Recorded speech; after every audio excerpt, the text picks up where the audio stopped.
Best Book Bits podcast brings you Pamela Slim, award-winning business coach to thousands of entrepreneurs around the world, helping them start, sustain, and scale their businesses for more than 2 decades. Pamela is a former corporate director of training and development at Barclays Global Investors, a speaker and author of 3 books, Escape from Cubicle Nation, Body of Work, and her new book, The Widest Net. Pamela, thanks for being on the show. Thanks for having me.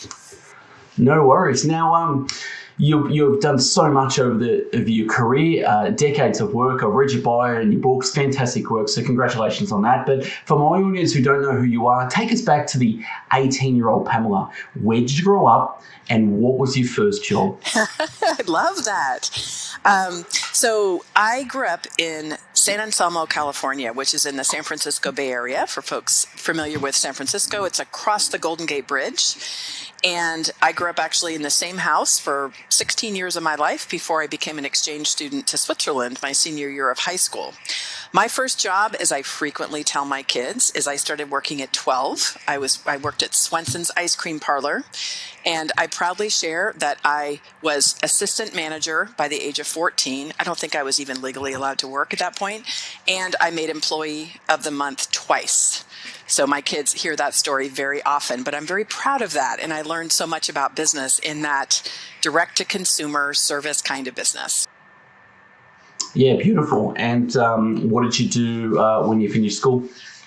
When I finished school, my degree was actually in international service and development. So my foray into international travel, I met so many folks from around the world. In Switzerland, I ended up going to a really small school called World College West that was focused on international development. And so I lived in Mexico my sophomore year, Colombia, and Bogota my senior year, and then lived in Brazil when I was training capoeira, the Afro-Brazilian martial art. So in early days, I really thought of having an international career. As I really got into the field, it didn't start to make much sense that me as this 20-year-old white woman from the United States was like giving advice about economic development in other places. And so I really started to shift and focus a lot more work back at home, and then just got on this beautiful journey of training and development, at first in corporate and then management consulting, and then for the last 15 years in entrepreneur coaching.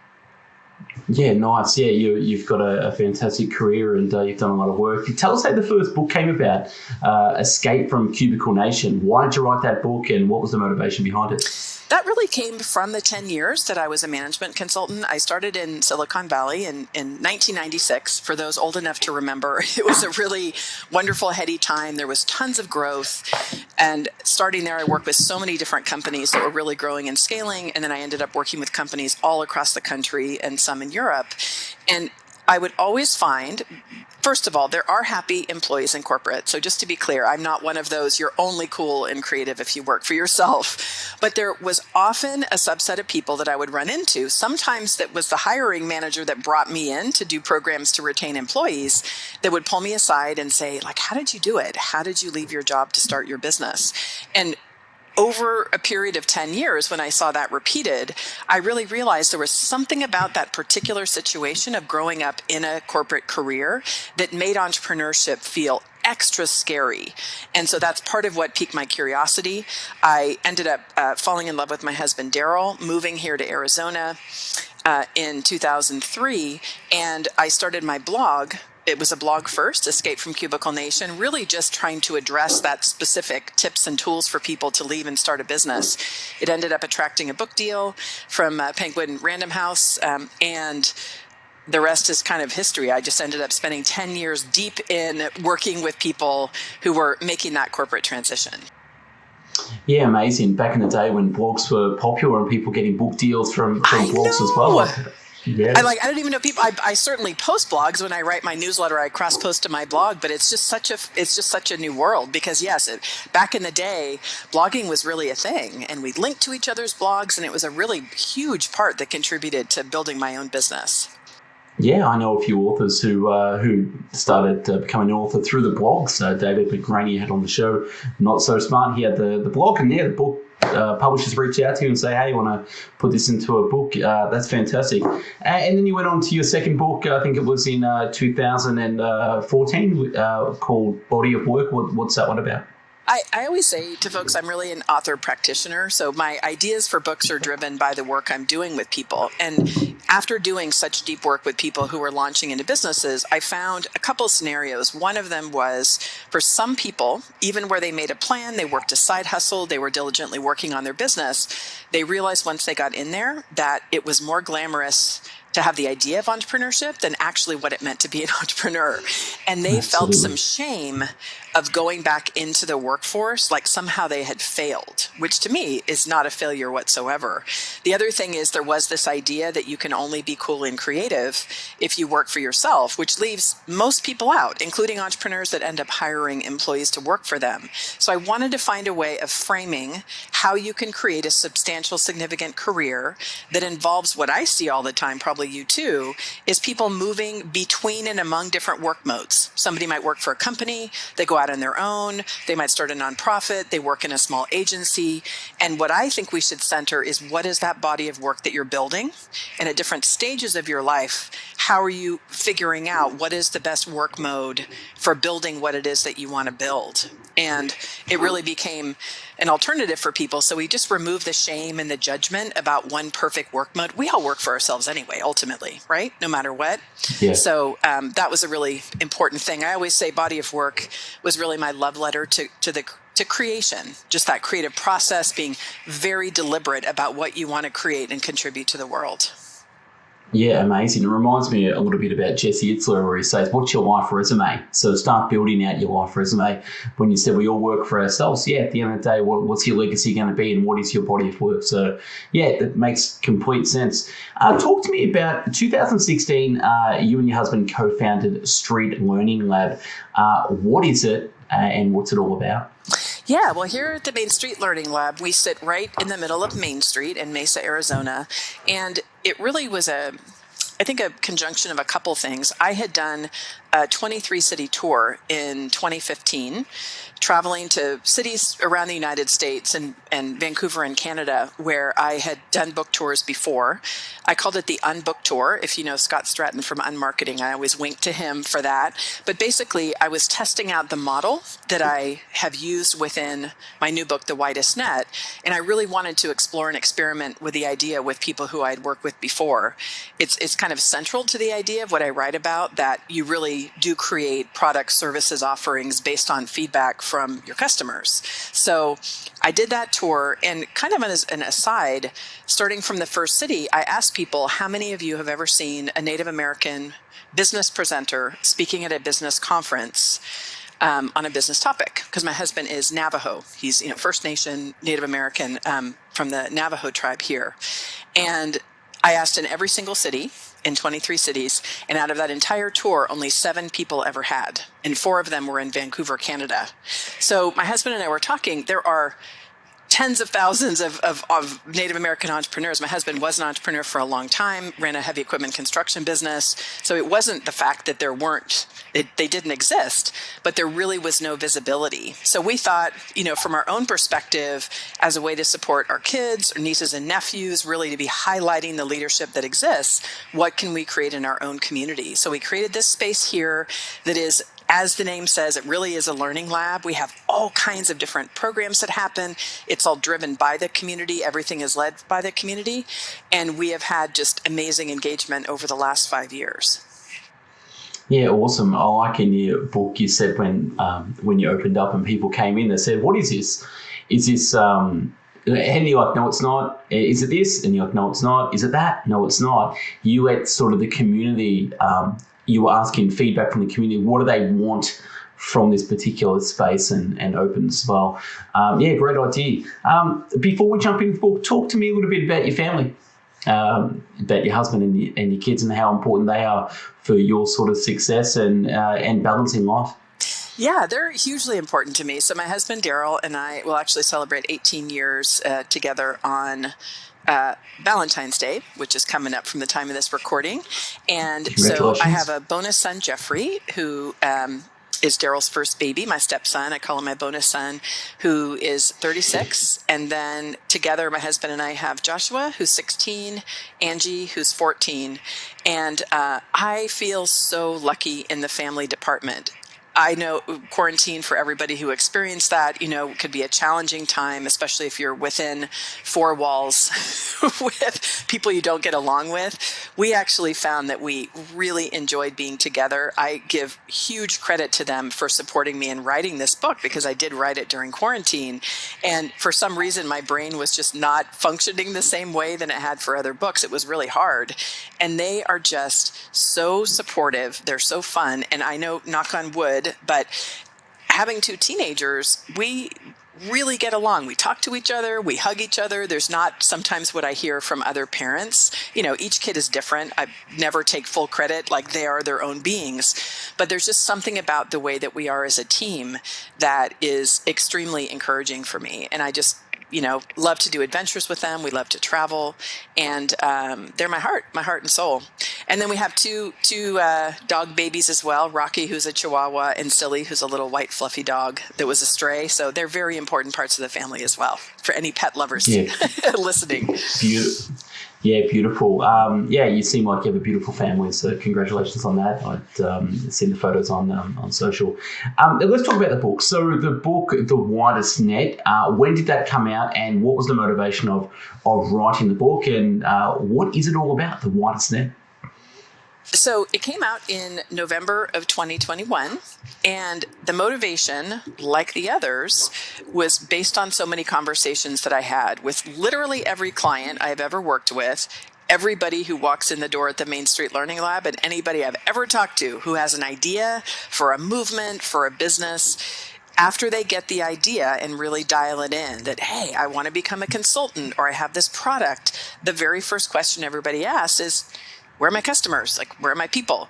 And now, gosh, talking about coming in from the old days of blogging in 2005, where it was before, social media really was prevalent. There are so many more ways now that people have tools in order to build their business. And so many people just get completely confused about, how do I start? Where do I start? Should I just be marketing everywhere? How do I figure out my ideal client? And so what I wanted to do is it actually ended up being a merging of 30 years worth of study, having studied, community development, economic development, more in a strategic way, of applying models of the way that we really look at community-based development in a method that would allow people to very specifically and step by step discover where were the perfect places, in person and online, where they could focus their marketing. I call them watering holes. And so it really is based on, lots of experiments with my clients. I feature a lot of my clients, who I'm just so proud of. It's been amazing to see the results that they've gotten from the method. And it really was the method that we used here at the Main Street Learning Lab to build community. Yeah, I like how you talk about the book. For me, reading the book reminds me of Russell Brunson's Traffic Secrets a little bit. Where is traffic? Where are the people congregating online, and what's the best way for your particular business to reach them as well? So we'll go through the book and we'll touch on the chapter. So introduction, I like the introduction. You talk about just because somebody stumbles and loses their path doesn't mean they're lost forever. That is an X-Man quote, so that's pretty cool. Now you start out by the book is based on, you're correct, the stories of entrepreneurs and business owners and their struggles as well. So it's actually a real book with real people, and I like how you've crafted and structured the book. So really, really great work on that. You talk about your first introduction as a client of yours and what's happened. She's extremely satisfied with the work she did for him, but she currently needs additional work. And now the problem is her pond was all fished out. So I like the analogy of the watering hole, and her pond was all fished out. And so many business owners are paralyzed by the process of finding customers because there's so many different ways you can reach them. Now, talk to me about how the book sort of starts and how we can progress through that as well, in terms of, you're a business owner, you're an entrepreneur, you're a little bit stuck. What do you do? What's the first step if you want to grow and scale your business? For sure. Yeah. I always like to bring in stories. I think that's how we relate as humans, but also really just to show the reality of what happens when you are in business. Now, being in business for 25 years, there have been so many different chapters, and I call them the main characters in the story, real people who are having real experiences. Carly she's a brand consultant that's based in Vancouver, Canada. Her wife is actually from Australia, so there is a link to your home country. But it really kind of brings us back to a stage where, in her case, she was extremely successful. Her clients loved her work. She was very talented. You just kind of think, well, work's always going to happen, which is one scenario that happens for people until, for some people, it just slows down. It can be a variety of reasons. You can not have really cultivated a lot of different connections. For other people, if they're just starting out, they're overwhelmed with knowing where to start. And so I like to bring people in first, just really understanding and grounding them in what really is behind the mission of your business. Because just as a high level concept, a contrast that I'm creating in the book is what I call empire culture. And, everybody's different. So it's totally cool. If you relate to empire language, that's fine. But a lot of the way we talk about business is just building your own empire, where basically you're just trying to bring everybody to you. There's all that effort and energy of just trying to wave at people on the internet and get them to come, to see you. And there's also the centering of yourself as that sole expert, saying, I am the person, I am the only person who you should work with when it comes to growing a business. In my experience, that's not the case. I work with so many different professionals every day who are also working with my clients. And really, to me, we're centering our ideal client, a problem or challenge that they have, which is really what your mission is deeply steeped in, right? What's the mission behind your business? What problem are you trying to solve, or what aspiration are you trying to help people achieve? And within that, there is this whole ecosystem that surrounds your ideal clients of other people who are on that same mission. And so at first, really is the baseline. The first third of the book is really just looking at the baseline of how we're thinking about our business. We often tend to think in terms of demographics, right? Well, I want to work with women, or I want to work with folks in their mid 40s and 50s or 25. The reality is, while demographics can be important where they're, to your business, were relevant at first, people don't walk around saying, I'm 45 and I need a car, so sell me this kind of car. Like, why do you need a car? What are the features that are important to you? That's the way that we should really be grounding the business. So that's where it starts. What's the bigger mission that you're on? What are your values? Hugely important when we're thinking about who you want to collaborate and partner with. And then in the third part of the book is really defining your ideal customers in very specific ways around their problem or challenge. Yeah, and we're going to expand on each of those things, but we'll just circle back really quickly. You touched on, what is ecosystem marketing? So what is, for those? Yeah. So ecosystem marketing is basically looking at the places, in person and online, where your ideal customer is already looking for answers to their questions or is getting information. So for example, I work with clients who are scaling their businesses. They're often thought leaders. They've developed a strong body of work, to quote myself, right? They're just about capped out where they can't be delivering the direct services themselves. So they're looking to scale their business and usually get some more time freedom and to grow their revenue. With those clients, they very often are working also with intellectual property attorneys, CPAs, bookkeepers, online business managers, graphic designers, web designers, copywriters. They might belong to an association. They listen to podcasts like maybe yours. They're constantly trying to learn more new things about growing their business. And I have in the book 10 different segments of the ecosystem wheel, right? Some of them might be connected locally with working with some local government, kind of support and programs. But basically, people already are working with a whole bunch of other partners. So what ecosystem marketing is really looking, instead of you saying, hey, everybody, come over to my business and buy my stuff, you're really trying to discover what is that ecosystem that surrounds your customers and how can you begin to build relationships with them? Because for each person, they're often sitting on a one-to-many wide audience. And just think about it for a minute. For me coming on your podcast, it's the first time we're meeting. I'm sure that folks have no idea who I am. It's the first time I'm meeting you. My community doesn't know you yet. And by just the two of us taking this time together, all of a sudden we're exposing each other's communities to a whole bunch of people that would have taken a lot of ad revenue, right, to be, or tweets trying to connect with people individually. So it really is this idea that it's our job as ecosystem builders and ecosystem marketers I call it to create the Justice League. I don't know if you're DC or Marvel, but it's like if you were to think of, if you had 30 minutes or less to solve the problem that your business is in the business of solving, who would be that Justice League of just the best of the best people that you would call to solve it? And that's really what you want to identify in your ecosystem. And then the referrals are just amazing. Things start to flow and grow. Yeah, it reminds me again of sort of the Dream 100. Who are the top 100 people that if you got around and knew your name and you could fish in their ponds and in their audience, would change everything for you as well. Now, I like how you, as you said before, you start in the book, the third part is the baseline. And one of the things you talk about is, what does defining my mission have to do with getting more customers? So what is it with defining my mission to get more customers? This is everything of how you can discover other people who are on the mission. So one of the examples that I give is Intuit, which we know makes accounting software and tax software. Their overall mission is to power prosperity. So as we look at something like that, big mission, in general, they want more people to have more money everywhere. When we think of what are all the things that would need to happen for communities to truly be prosperous, they probably need banks. They need financial advisors. They might need money mindset work for people who have come from complicated relationships with money in their family.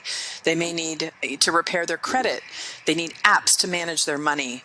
They need jobs. So we can, just by answering that question of starting with defining the mission, that's where we can begin to identify other ecosystem partners who are also on that mission.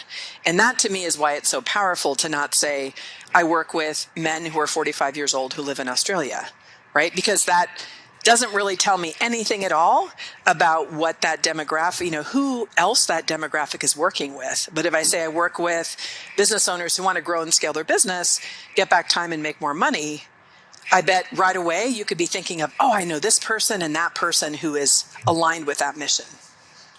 Yeah, great. Yeah, and in step 2, you talk about sort of identifying your values. You talk about always and never, and there's a great story about Jeff in there. So the story about Jeff is the power of pivoting back to his roots that are aligned with his mission and values. Can you tell us more about this story of Jeff in the book? Yeah, Jeff Goins is a dear friend of mine and is a writer, and he's taught a lot of writers, teaches writing.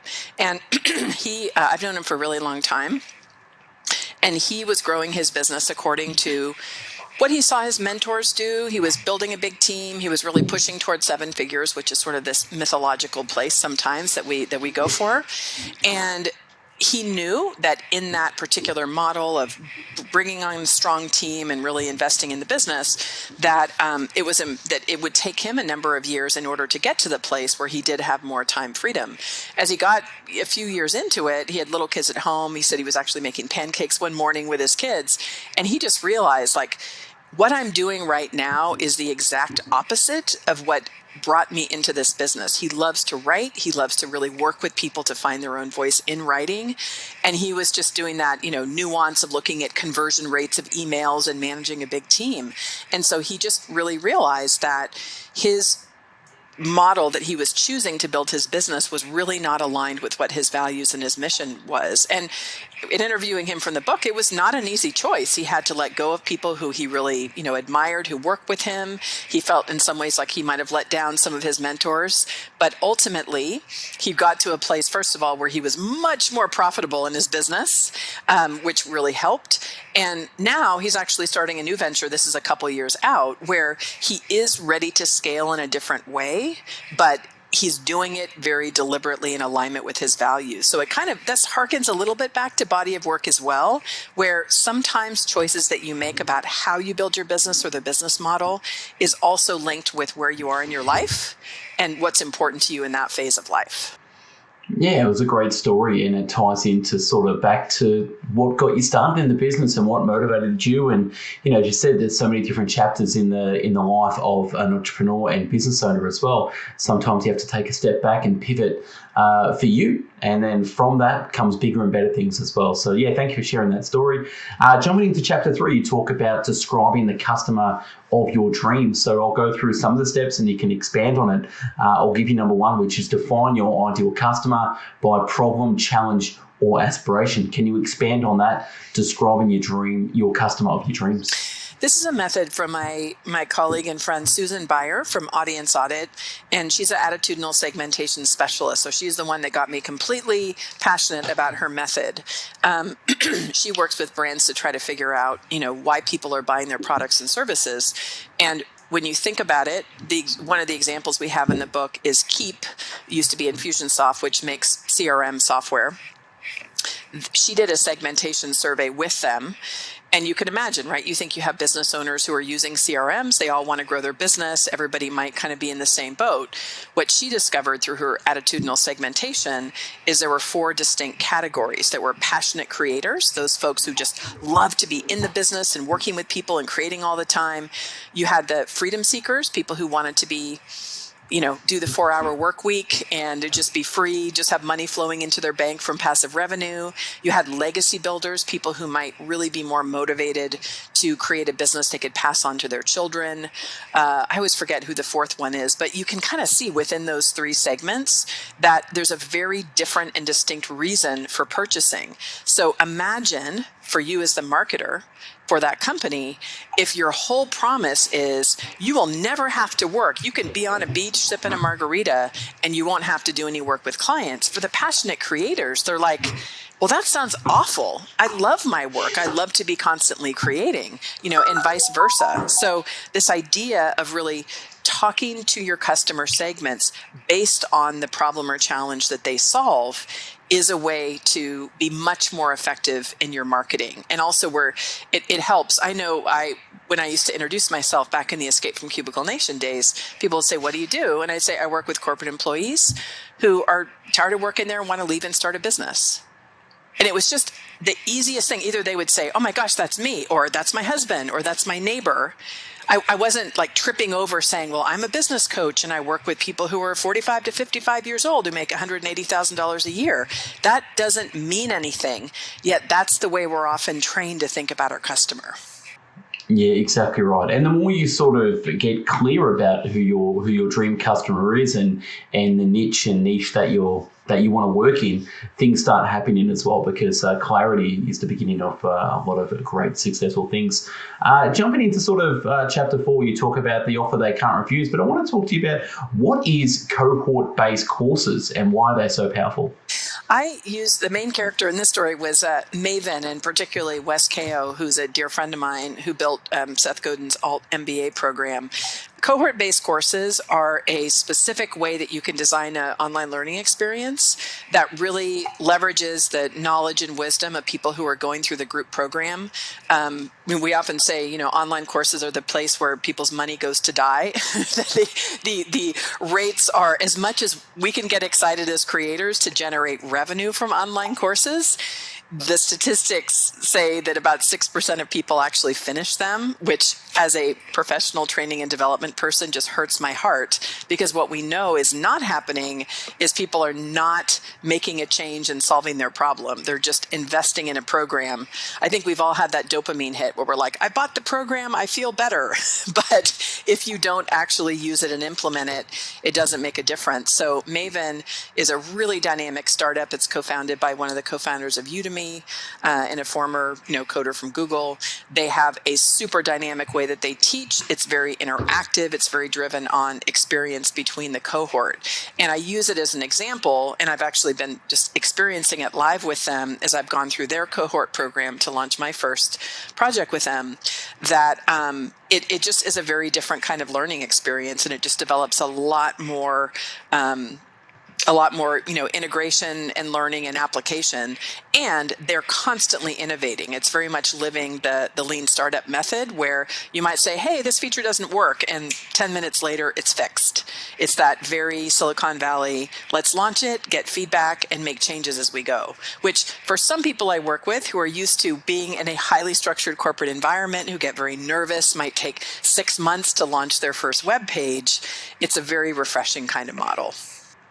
Yeah, it's nice. I like the idea of cohort-based courses. Now, jumping into the offer that they can't refuse, give me some tips. So you talk about sort of the 4 parts of building an offer. Number 1 is define the transformational journey. But what are some of the things that sort of preventing customers from solving their problems? Or I think there's a few things. So first, I always think about work that we do, especially as service providers. If you're a coach, consultant, lawyer, somebody working on the human side of business, people are going through some kind of transformation, and we need to define where are they starting from, where do they need to get to, and at first, what are the steps that they need to take in order to completely solve that problem? Going back again to just the heart of what I do every day, I can help give people a business strategy, a path for the things they need to work on. But when it comes to fully solving the problem, they often also need to work with an accountant to set up Profit First, which I'm a big evangelist of Mike Michalowicz's work, right? At Profit First, they might need to launch a website, work with somebody else. So you want to really think of what are all the things that people need to do to get through that experience, including often mental shifts, mindset shifts. So much of what people struggle with in business is the way that they're thinking about it. So at first, where you have your own business and you're just looking at, okay, I'm interested in helping people to make this transformation, and what are all the things they need to do? From all those steps, you need to decide, what do I actually want to create? What is my specific intervention? And then what might be other kinds of services that I would recommend? Or in the case, what I do a lot, who are other people I could partner with so that once I'm done with certain strategy, I can pass them off to my colleague as an IP attorney, and continue working. That approach can stop entrepreneurs from doing the everything in the kitchen sink approach, where you think, if I want my customers to be successful and I am a business coach, it means I'm going to be up at 2 a.m. reviewing every single bit of their web copy to make sure that that gets done. And it's often where people go wrong, is they're not zeroed in on what they can really deliver the best. Yeah, really nice. And thank you for explaining that. I like in the book how you talk about, engineer your own exceptional customer experience and why is that so important. So just expand a little bit on that and why it's so important of engineering or reverse engineering the customer experience that you want to provide. Yeah, I talked a lot with my dear friend, Greg Hartle, who I quote a lot in the book. He has a great question, which is just to always ask yourself, your team, and your customers, what bothers you? There's something where you notice people are like, gosh, every time I call, I'm on hold for this amount of time, or your support never responds in a timely manner, or I need to click through 4 different times and 4 different screens in order to actually set up an appointment with you. And when you begin to do some of that engineering where you're really thinking about the experience from the customer side, especially we often do a little bit more when we're trying to lure somebody right into our business and woo them a little bit. We can put more care and attention in our email sequences and everything. What happens for some customers is once they actually decide to sign up and work with you, that the onboarding experience, the experience of actually working with you as a client, is not as smooth and elegant, which we know how that feels. It's sometimes people feel a little bit, catfish, like, wait a minute, I thought I was being, carefully cultivated and wooed, and all of a sudden I can't reach you, or, it's really awkward working with you. So you really need to think about it from the customer perspective in the entire journey they have to getting to know you, working with you, and then offboarding. What is that experience? And really it's this matter of putting in a process in your business where you're constantly looking to improve, automate what you can, but also have the human touch in critical parts. Yeah, I like how you said, ask what's bothering you. So get feedback. Feedback is really what's going to take you to the next level and improve what you're doing at the moment. Now, jumping into chapter 5, you talk about the watering holes where they gather, but you mentioned something early on in the conversation which was called empire worship. What is empire worship? Yeah, it is this certain belief in business, and I see it a lot where I'll just talk again from the customer perspective. Part of what I've seen over so many years of being in business, like having the advantage of being both on stage but also backstage with other speakers, is I'm always curious how it is that people talk about the experience they have with their customers. And sometimes, I can remember certain cases of, coming back and overhearing like, I did it, I crushed it, I closed 50% of the audience and, like selling them something. And there was always something in me that was like, that's kind of weird, because what was their experience? And people sometimes even share that kind of information on social media. And I'm always thinking from the perspective of, what if I was somebody who is in the audience who probably is paid handsomely to attend a conference?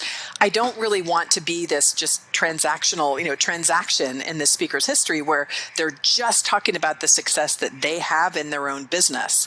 It's part of what I see very often, that the metric that people use, they get confused, thinking that the mission of their business is to live a life of freedom, joy, and abundance. And that's their mission. No, that's your personal business owner mission. And that's awesome. Like, more power to you. I love to have a great life. I want that for all of my clients. That is very different than the mission your business is in, which is to solve the problems of hopefully your beloved customers. If you're treating your customers in a derogatory way, if you look at them as numbers, as just conversions and transactions, people start to feel it. And that's where you have no loyalty. If you trip up, which we all do, people are going to be like, see ya, right? As soon as somebody cuter, smarter, better comes along, they're just going to leave you right away. And so it's that kind of view that everything is about building your own personal empire and not centering the customer, which to me is like business 101. Yeah, I like how you've unpacked that. And just to add on that, I think there's two types. It's a very thin line between being transactional and transformational.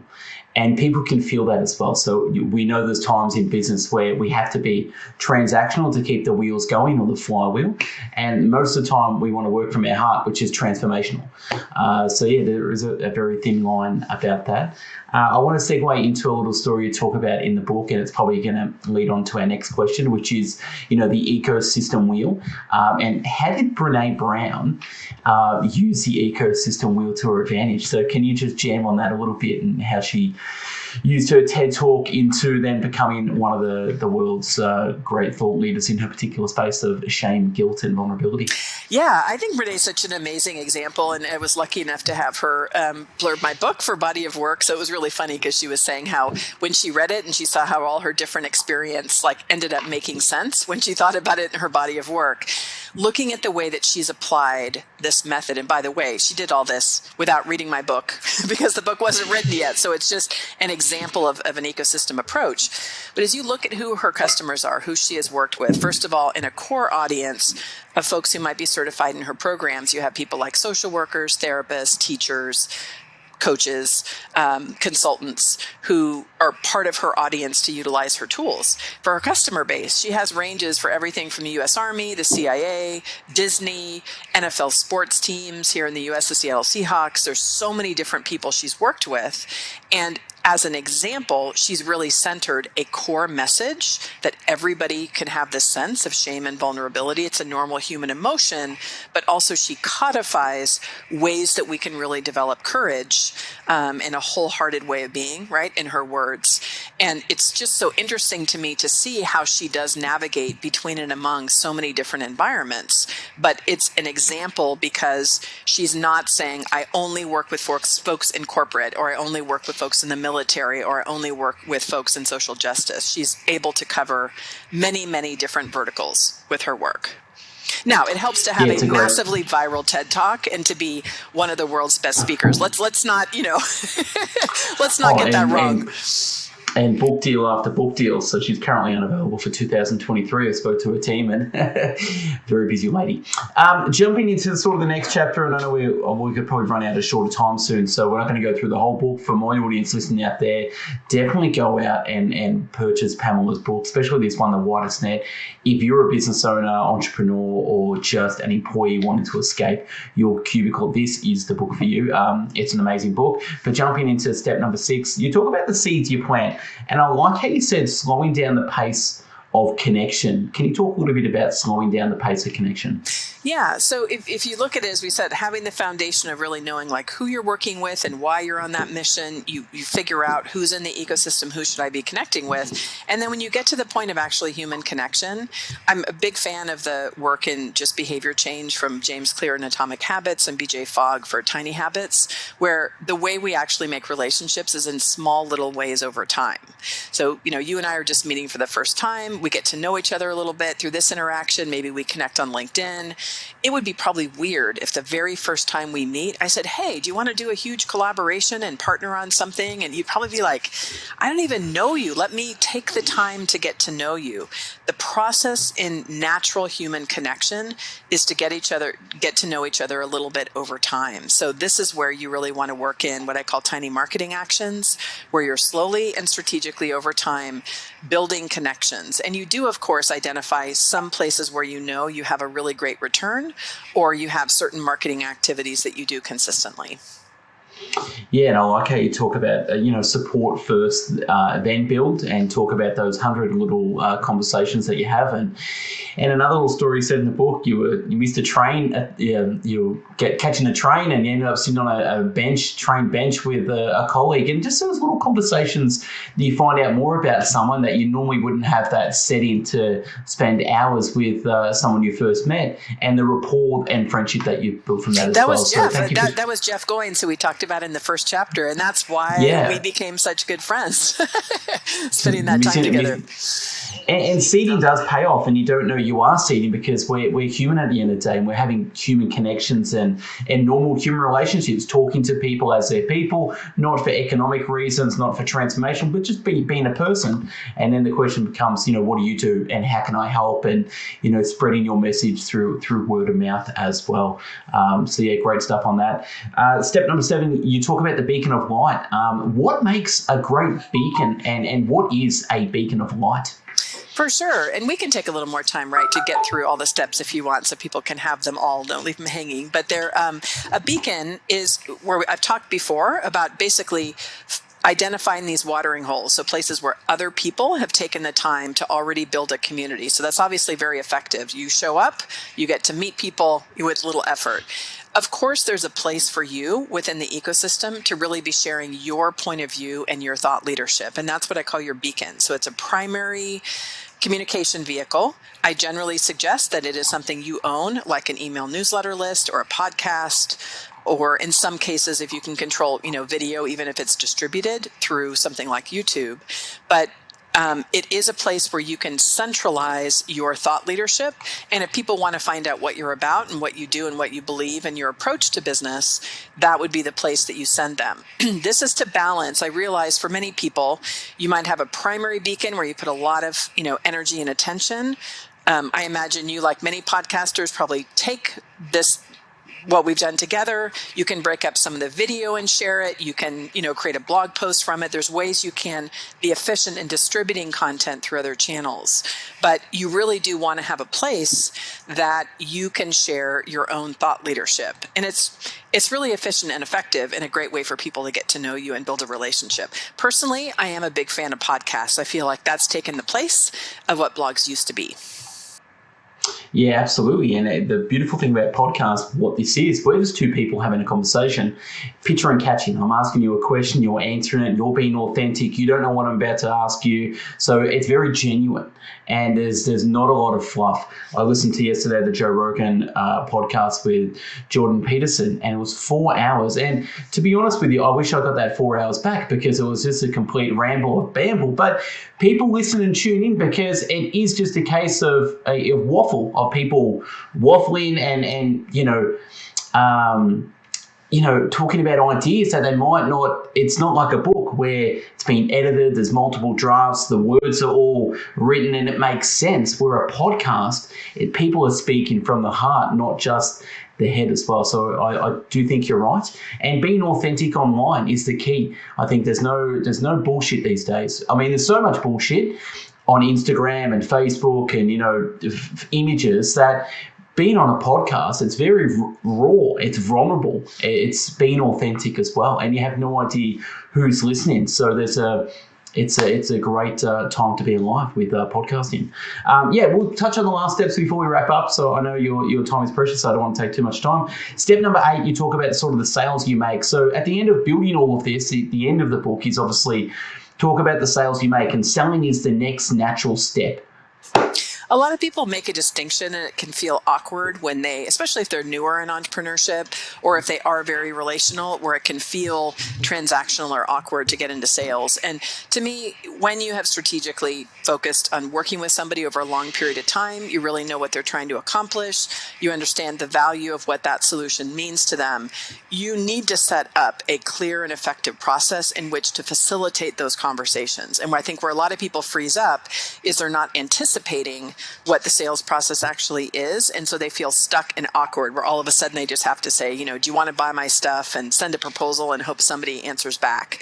Versus if you're just really consistent, I'm a big believer in process where you've really followed steps, you understand where somebody might be going, what they need to make a sales decision, then you can create those kinds of assets, that help somebody to make a good decision. And to me, I quote Skip Miller, who was a longtime client who taught me a lot about selling. And he would always say, yeses are great, nos are great, maybes will kill you. But the best thing that you want to do is to just help people to make a decision, yes or no, in as expeditious a way possible. And leave always as friends. I always tell prospective clients, no worries if I'm not the right fit or it's not the right time. All I want is the best for you. But let's make a decision so that I can set aside the time to do the work if it is a fit. Yeah, absolutely. And I like how you talk about in the book, removing obstacles to selling effectively as well. And I think you're right. A lot of people do get a bit awkward if they haven't prepared for the sales process.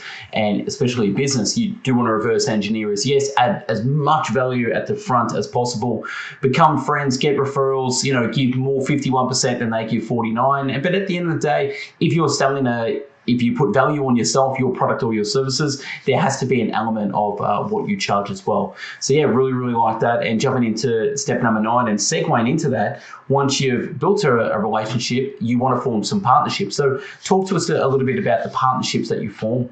Partnerships are a key part of the ecosystem model. And I mean that in the broad sense. So not just where you might do an actual legal joint venture partnership with somebody, but just partnering that you can do with different folks. I do a lot of work with brands that serve the small business market. So things like Keep or GoDaddy, Progressive Insurance, people who are selling into the small business market can be a partner with me. And again, it goes to this concept of they already have, in some cases, millions of customers, and where I can provide something of value that they need, which would be business advice that their customers can connect with, it becomes a very effective thing. So you really want to be identifying how you can work with partners. It is the most squirrely, gnarly, hard, emotional, heartbreaking, and oftentimes wonderful thing you can imagine. Like, it is a human relationship. And if you've had friendships, you've had romantic relationships, you've been a parent, right? That all of you know, if you're dealing with human relationships, that can be hard. So once again, I believe a lot in having structure, having communication, take your time to have good agreements, and always have an exit clause, that's there. I've had today, actually, one of my dear friends, I call him my work husband, Darren, flew in from Atlanta. We worked together for 5 years as management consultants, and we've always maintained a friendship, even when we went different directions in business. Now we're kind of coming back to working together. And to me, it's just an exemplary of, it's not a transaction. It's not just that we'll be friends when we're doing collaboration. We allow each other to grow and change. And then when there's a new opportunity, we can come back together and work together. And that's been the case with just about every partner I've ever worked with. Yeah, it's beautiful. And I like how you expand on that too. I've had some partnership breakdowns last year and getting into new partnerships with people too. And I like how you basically made it down. Date first, do your due diligence, explore your drivers. You're both going to have different drivers. Define your partnership goals too. Test the waters. Everyone signs something, so we have to sign something. Yes. Build continuous communication and evaluate, invest in the relationship regularly as well. But yeah, as I said to my partner, definitely friendship first. If there was friendship first, yes. If there's no friendship first and it's just business, then obviously do your do your due diligence. But yeah, there's no such thing as an evergreen contract. So, businesses always fall apart. Doesn't matter if they're 100 years, 10 years, or 1 year, something is going to give. So just make sure you're doing the right things. And then last, capping off the book, you talk about the ecosystem you protect. Talk about protecting your ecosystem. Really, when you look at implementing this method, and, I did follow Carly, my main character, from the introduction all the way through. In the couple of years we worked together, she ended up totally recovering in her business. And then she got a $100,000 grant from the Canadian government, created an amazing method. She ran into the situation that many folks do. It's the good problem to have, but you go from not having a lot of prospects at all to just having far too many. And that's where you need to start to operationalize, automate, hire a team, begin to think strategically about how you want to grow the business. And so I give some advice there about ways that you can really work this method into your overall business process. You do always want to be, connecting, sharing, bringing, fresh folks into your environment. But you also often need to be expanding your team. And I know that's what I'm doing this year. I know it's what a lot of my clients are doing. And you can't just constantly be doing everything yourself once you get to a certain stage of growth. I mean, you can, but I don't recommend it. Or you can just decide to really narrow the scope and just work with a feasible number of people that give you the kind of lifestyle and revenue that you need. Yeah, absolutely. Yeah, and I like how you did start with the story of Carly at the start and finish with the end as well. And it's a well-written and researched book. So congratulations. It's a fantastic book. Where can my readers and audience listen to this book and purchase the book? You can find it anywhere books are sold. So Amazon, if you go there, I do have an audiobook, ebook, and the hardcover. And you can find me at PamelaSlim.com. There's a couple, for those folks who like worksheets, I am a coach, so I often have exercises. And that's where on PamelaSlim.com/the Widest Net, no space, you can just download, no email trade necessary, a workbook that has all the exercises in the book, and also an ecosystem mapping tool as well. Awesome. And one last question before we wrap up. If you were to host a dinner party with 3 people, dead or alive, past or present, who would they be? Where would you take them and what would you serve them? 3 people. Oh my gosh. It's funny because I was just thinking about this. Next time I go to California, where I'm from, I'm probably going to have Guy Kawasaki, who I mentioned in the book, the chief evangelist for Canva, Nancy Duarte, who's my good friend who runs Duarte Agency in Silicon Valley, and Bob Sutton, who's a professor at Stanford, who wrote The No Asshole Rule and a bunch of really great books. I love them. I love their particular combination. Of course, there's many people in my life. John Legend is always top of my list because I love John Legend, his music and his work. But I would probably take them to some good California, like sandwich salad place, and just enjoy the conversation about people who are working on interesting high-level problems. But also, all 3 of them love their families, love and adore their spouses, and really love, their family life. So I'm looking forward to maybe actually having that conversation next time I go back home to California. Yeah, that'd be fantastic. Pamela, thanks for being a great guest on the Best Book Bits podcast. And yeah, to my audience, go out, follow Pamela, buy her books, read her books, implement the knowledge in those books as well. So thank you for your time, and look forward to many more books in the future and more stuff from yourself. Thanks so much for having me. No worries at all. Have a great day, and I'll speak to you soon.